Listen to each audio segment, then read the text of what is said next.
Hebrews 7. For this Melchizedek, king of Salem, priest of the Most High God, met Abraham returning from the slaughter of the kings and blessed him. And to him Abraham apportioned 1/10 part of everything. He is first, by translation of his name, King of Righteousness, and then he is also King of Salem, that is, King of Peace. He is without father or mother or genealogy, having neither beginning of days nor end of life, but resembling the Son of God, he continues a priest forever. See how great this man was, to whom Abraham the patriarch gave 1/10 of the spoils. And those descendants of Levi who receive the priestly office have a commandment in the law to take tithes from the people, that is, from their brothers, though these also are descended from Abraham.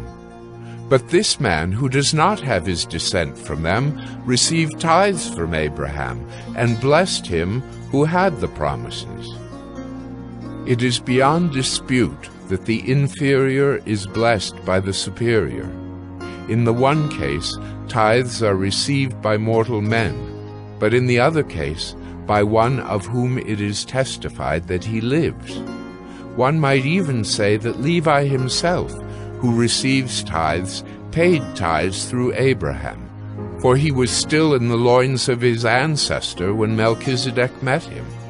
Now, if perfection had been attainable through the Levitical priesthood, for under it the people received the law, what further need would there have been for another priest to arise after the order of Melchizedek, rather than one named after the order of Aaron? For when there is a change in the priesthood, there is necessarily a change in the law as well. For the one of whom these things are spoken belonged to another tribe, from which no one has ever served at the altar. For it is evident that our Lord was descended from Judah, and in connection with that tribe Moses said nothing about priests. This becomes even more evident when another priest arises in the likeness of Melchizedek, who has become a priest not on the basis of a legal requirement concerning bodily descent, but by the power of an indestructible life. For it is witnessed of him, "You are a priest forever, after the order of Melchizedek." For on the one hand, a former commandment is set aside because of its weakness and uselessness, for the law made nothing perfect. But on the other hand, a better hope is introduced, through which we draw near to God.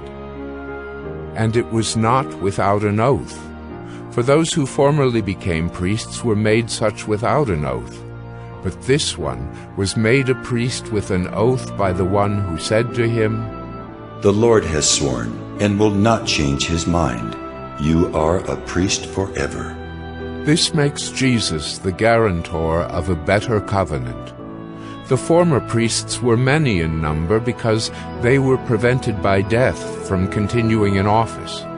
But he holds his priesthood permanently, because he continues forever. Consequently, he is able to save to the uttermost those who draw near to God through him, since he always lives to make intercession for them. For it was indeed fitting that we should have such a high priest, holy, innocent, unstained, separated from sinners, and exalted above the heavens.